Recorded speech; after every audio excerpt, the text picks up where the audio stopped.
अस्सलाम वालेकुम and welcome to Usman Ali fitness. Coffee बहुत फ़ायदेमंद है। ये आपकी फिजिकल परफॉर्मेंस को बेहतर करती है, आपको ज़्यादा एनर्जी, ज़्यादा स्ट्रेंथ फील होती है, मूड अच्छा होता है।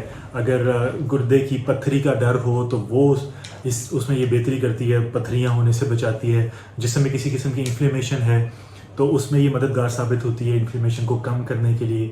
मेटाबॉलिक सिंड्रोम में से कोई इशू है तो उनको कम करने के लिए ये फ़ायदेमंद है।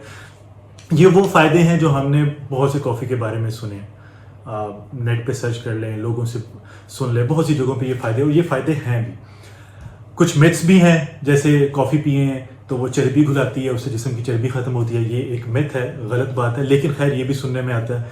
अब जब हम लोग ये बातें सुनते हैं और हम लोगों को इस सारों से रिलेटेड कोई इश्यूज़ होते हैं, जैसे वज़न कम करना है या जिस्म में कोई प्रॉब्लम है, तो हम कॉफ़ी का इस्तेमाल शुरू कर देते हैं कि यार ये तो बहुत फ़ायदे वाली चीज़ है। और उसके ऊपर सितम यह है कि हम बेतहाशा इस्तेमाल शुरू कर देते हैं। जितनी उसकी डोज हमें चाहिए होती है फ़ायदा देने के लिए, उसकी बजाय हम हर वक्त सुबह शाम कॉफ़ी पी रहे हैं। एक मिसाल दे रहा हूँ, किसी भी चीज़ को करना हो तो हम ऐसे ही कर रहे हैं, लेकिन चलें कॉफ़ी की बात हो रही है तो वो बेतहाशा कॉफ़ी पीना शुरू कर देंगे इस सोच के साथ कि चर्बी घुल रही है, जिस्म बेहतर हो रहा है। या जो स्टूडेंट्स होते हैं या जब कॉलेज लाइफ में हम लोग होते हैं तो क्या करते हैं कि हम लोग कॉफ़ी पीते हैं ताकि हमें नींद ना आए, पढ़ना है, और उससे नींद नहीं भी आती। वो हम आगे डिस्कस करेंगे क्यों नहीं आती। तो जब बहुत ज़्यादा इस्तेमाल करते हैं तो फ़ायदा होने के बजाय नुकसान होना शुरू हो जाता है। तो excess of everything is bad. तो कॉफ़ी के फ़ायदे हैं, लेकिन जब हम ज़्यादा लेते हैं तो उसके नुकसानात बहुत ज़्यादा हैं।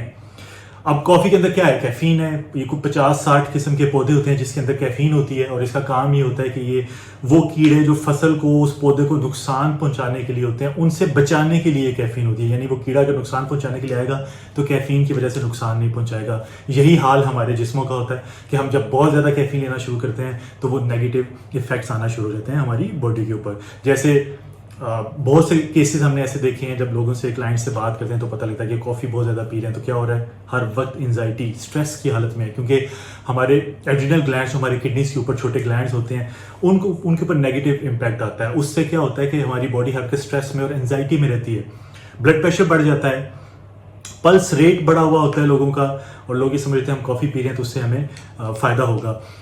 मूड इसी हिसाब से ख़राब रहता है, डाइजेस्टिव इश्यूज़ होते हैं। फिर विटामिन B1 जो हमारे जहनों को, हमारी बॉडी को सुकून में रखने के लिए होता है, वो कम हो जाता है। उसकी वजह से ऑब्वियसली फिर हम बेसुकून रहते हैं। इलेक्ट्रोलाइट्स होते हैं हमारे जिस्म में, वो कम हो जाते हैं।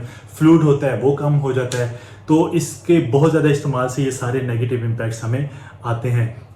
तो अगर आप सिर्फ 30 दिन के लिए, 3 हफ्तों के लिए आप कैफीन को कम कर दें या बिल्कुल ना लें, तो उससे क्या होगा? एंजाइटी ठीक, क्योंकि एड्रिनल ग्लैंड्स ठीक काम करना शुरू कर देंगे तो एंजाइटी और स्ट्रेस का इशू नहीं होगा, ब्लड प्रेशर नॉर्मल हो जाएगा, पल्स रेट नॉर्मल हो जाएगा, डाइजेस्टिव इश्यूज ठीक हो जाएंगे, इलेक्ट्रोलाइट्स पूरे रहेंगे, विटामिन B1 वो पूरा रहेगा, हार्ट रेट रिलेटेड कोई इश्यूज हैं तो वो ठीक हो जाएंगे, और अगर नहीं भी हैं तो हार्ट रेटेड इश्यूज होने से बच जाएंगे। तो बहुत सिंपल है कि जब आपको इस तरह की कोई चीज़ पता लगे कि इसके ये फ़ायदे हैं, तो उसके साथ उसके नेगेटिव इफ़ेक्ट्स भी देख लिया करें कि इसके साइड इफ़ेक्ट्स क्या हैं और कितनी मिकदार में ये चीज़ हमें फ़ायदा देगी।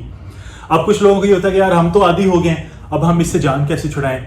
तो किसी भी चीज़ का आदी हो जाने से अगर आपने उसको छोड़ना है तो उसका ये नहीं करना कि एकदम ही सब कुछ छोड़ दें, वो आपसे नहीं छूटेगी और आप डिमोटिवेट हो जाएंगे और वो आदत को या उस चीज़ को ख़त्म नहीं कर पाएंगे। तो हमेशा आहिस्ता आहिस्ता इसको करते हैं। जैसे अगर आप 4-5 कप कॉफ़ी पीने के आदी हैं तो शुरू में 4-5 कप ही रखें, लेकिन उसके अंदर कॉफ़ी की क्वांटिटी कम कर दें ताकि वो बहुत ज़्यादा स्ट्रॉन्ग ना रहे।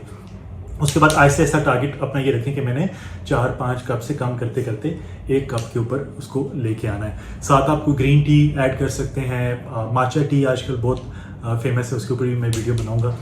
उसको आप हालांकि उसके अंदर भी कैफीन होती है लेकिन बहुत कम मिकदार में होती है, तो उसको आप वक्ती तौर पे साथ ऐड कर सकते हैं। हर्बल टीज़ होती हैं, उसको ऐड कर सकते हैं। और जैसे ही आपकी ये आदत आहिस्ता आहिस्ता कम हो तो फिर आप ये बाकी जो आपने सपोर्ट के लिए ये चाय और हर्बल टीज़ वगैरह ऐड की थी, इनको भी आप छोड़ सकते हैं। तो ओवरऑल आपकी डाइट पे उसके पॉजिटिव इम्पैक्ट ही आएंगे। और कितनी रिकमेंडेड है, हम अपने डाइट प्लान में भी क्लाइंट को लेकर भेजते हैं। 1 कप ब्लैक टी आप दिन में ले सकते हैं और उसके अंदर क्वांटिटी कम होनी चाहिए, वो बिल्कुल नॉर्मल है। और अगर आप एक्सरसाइज से पहले लेंगे तो जैसा मैंने आपको पहले उसके बेनिफिट्स में बताया कि परफॉर्मेंस बेहतर होती है और एनर्जी ज़्यादा मिलती है, तो वो आपको एक्सरसाइज करने में एनर्जी मिलेगी। या वैसे भी अगर आप दिन में किसी वक्त लेना चाहें, कोई भी काम कर रहे हैं और आपको लग रहा है कि आप थक रहे हैं तो वो आप ले लें, लेकिन बहुत ज़्यादा उसको नहीं लेना। तो बहुत सी वीडियोस मैंने ये देखी थी जिसमें कॉफ़ी के फ़ायदे, मैंने खुद भी वीडियो बनाई जिसमें कॉफ़ी के फ़ायदे हैं, लेकिन आजकल जो हमें लोगों से बातें सुनने को मिल रही हैं और जो हम चीज़ें देख रहे हैं उसमें यह है कि बहुत ज़्यादा कॉफ़ी की वजह से नुकसान हो रहे हैं। तो इसलिए मैंने सोचा ये एक वीडियो बना लीजिए ताकि आप लोगों का इसमें फ़ायदा हो।